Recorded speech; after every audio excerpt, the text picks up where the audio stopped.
We got one more, but this time instead of typing all this in, I'm just going to click and drag from the if to the end of that. I'm going to press Control C to copy. Now I'm just going to click back down here and then Control V to paste. And now I'm just going to go up and just change the 2 to a 3. Change our medium button rotation to 0 and our fast button rotation to 40 because we want our fast button to be pushed down and we want all the other buttons not pushed down. And then our pen rotation, we'll make it 30. So it's going to increment by 30 instead of 20, so it's going to spin even faster. Alright, so you can see we basically did what we typed in up here, but we had to type it in a specific way that Maya understands. Alright, so I'm just going to go up here and I'm going to delete the sentences up there. I'm going to copy all of this, Control C, and that way if I mess anything up, I don't have to retype everything, I can just paste it right back in. Everything should be correct, so now I'm just going to click on the Create button down here at the bottom left. And we got a syntax error. Now see, instead of having to type all that stuff in, Control V, and I can just paste it. So let me just go up here and look, see what we've got. Blender control, we got a dot, semicolon, semicolon, semicolon, semicolon, semicolons there, semicolons there. We forgot a bracket right here, so tab and in bracket. Alright, let's try that. Create. And I don't think that did it. Alright, let's look again. Oh, we didn't add a bracket down here at the bottom. Shift, bracket, in bracket. Alright, I'm going to go ahead and recopy this again. Control C. And let's push the Create button. And that did it. Alright, so we can close this out. And if you look, apparently we had our circle, we had the blender speed on 1, so it already pushed down our slow button. And it already spun our pen 10 degrees. Alright, down here on the range slider, down here at the bottom, I could leave it 24, doesn't matter.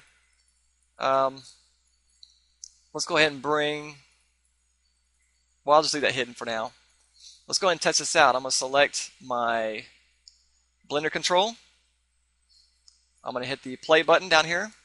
And actually, I'm going to click on this button down to the right side of the key. Make sure this is on continuous play. Okay, yeah. Down here in the playback, I got it on continuous. I'm going to click save.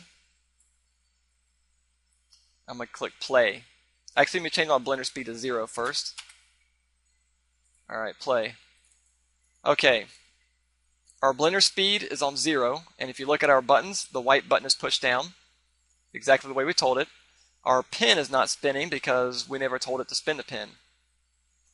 If I change this blender speed to 1, now if you look, our second button, which is the slow button, the blue one, is pushed down, or actually it's rotated 40 degrees around the X, and our pen is rotating around Y. So every frame that's being played, it's rotating it an extra 10 degrees around Y. If we change our blender speed to 2, our blade goes even faster. And actually it looks like it's slowing down, speeding up. It's just because of the animation. Let me bump this up from 24 frames to, let me just go to 1,000 frames. Alright, play. Okay, so our pen is spinning, and the Y is incrementing at 20. And our medium button is pushed down. I'm going to change blender speed to 3.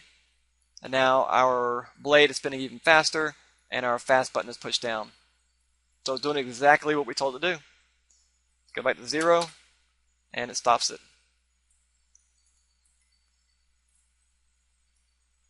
So pretty easy.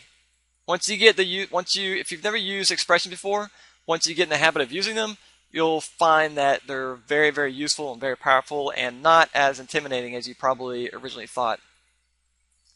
Alright, let's go ahead and do this. I'm going to turn my wireframe off here just so it doesn't bog down my computer as much. I'm going to go to a wireframe mode and bring out the other stuff. Let's do this. Let's go ahead and do a little Blender animation.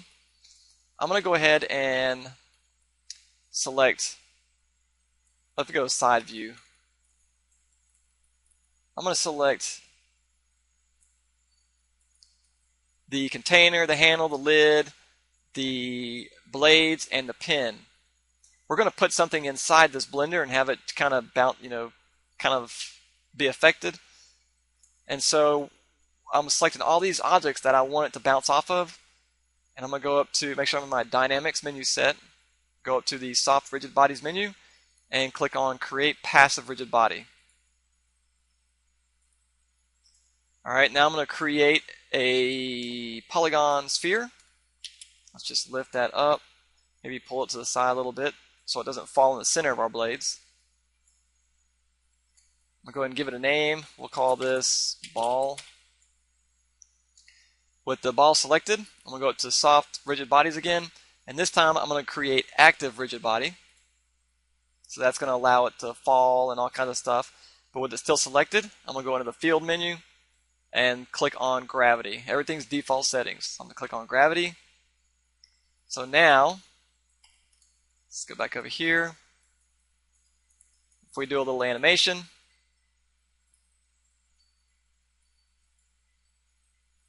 our ball bounces in there, but that's because we don't have any speed going. So let's go ahead and start that. I'm going to change our blender speed to 1. You can see it bouncing our ball around. Blender speed of 2. And a blender speed of 3.